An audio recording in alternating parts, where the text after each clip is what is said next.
Legend has it that it was the ancient Romans who invented the scroll progress indicator after constantly getting lost in long pages of lorem ipsum. Back then the code was saved onto 3.5-inch floppy disks, which they also used to protect the modesty of the statues. Okay, that may not be 100% accurate, but in this video I'm going to show you how to make one for your Squarespace site.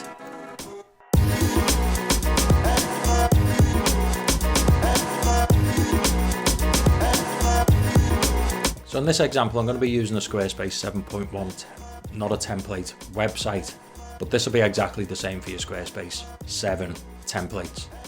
First off, I'm going to add some JavaScript to the site to make all this work. So if we go to our site-wide code injection, under settings, advanced and code injection, and I'm going to add some script tags. So we'll go left angle bracket, script, right angle bracket. The closing tag goes in automatically. I'll just make a bit of space between these. And then I'm going to grab the JavaScript. You can find this saved on this guy's floppy disk, but I'll also leave it in the description for you to copy and paste. So I'm going to take a copy, Command C or Control C on a PC, and come back over to Squarespace. And between the tags, we'll paste the script. So Command V or Control V on a PC. Hit save, and we're ready to start building our progress bar.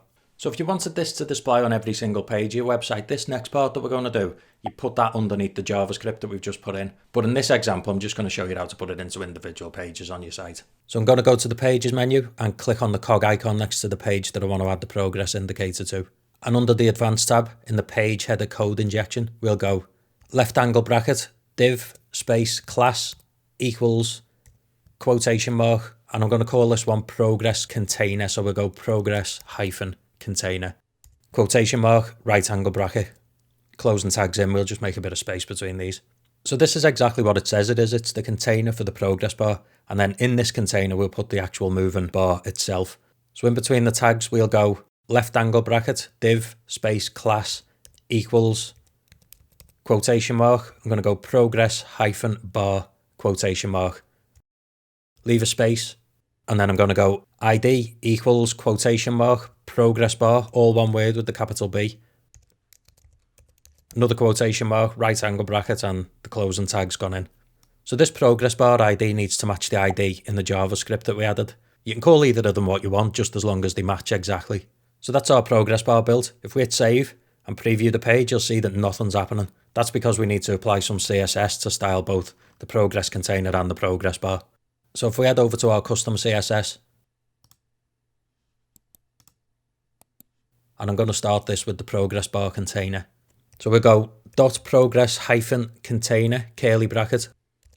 As always, the closing one goes in by itself. I'm going to come down a line and I'm going to go position, colon, fixed, semicolon. And I want to fix this to the bottom of the page. So I'm going to go bottom, colon, 0, semicolon. So if you wanted to fix it to the top of the page, you just change this bottom 0 to bottom 1.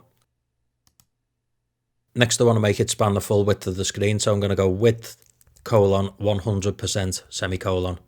Down the line, I'm going to set the height to auto. So height, colon, auto, semicolon. And then I'm going to add a background color to this as well. So I'm just going to go background, colon. Let's just use hashtag CCC, semicolon. And I also want to make sure it's always on top of other elements so it doesn't get obstructed by other things on the page. So I'm going to go Z-index, colon, and you can put a ridiculous number in this one if you wanted. You could go 1, 0, 0, 0, 0, 0, and a 1 at the end just for good luck, and then a semicolon. Back to our page and you'll see that there's still nothing there. That's because the height of the container is set to auto, so effectively it's completely flat at the moment. But it'll grow when we add height to what's contained inside it, which is the progress bar. So next, onto the progress bar, we'll go dot progress hyphen bar, squiggly bracket. And then I'm going to go height, colon, 20px, semicolon. Now you can see that the container's expanded in height. I'm going to go width, colon, 0%. Semicolon, and then let's give this a background color. So we'll go background, colon, and then let's just use, say, a reddish color. And save, and that is how you make your scroll progress indicator for your Squarespace site. So we've got a couple of options as well for customizing the bar. First off, the height. This 20px can be changed up or down depending on how high or low you want the bar to be. So if I drop this down to say 10px, you'll see that the bar has gone smaller.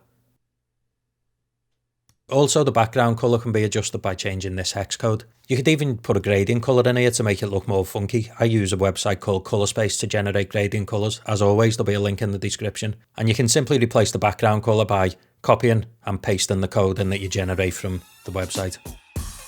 So as always, thank you ever so much for watching. I hope you found this video useful. If you did, leave us a thumbs up below. If you're not already, consider subscribing to see more stuff like this. And hopefully, I'll see you in the next one. See ya.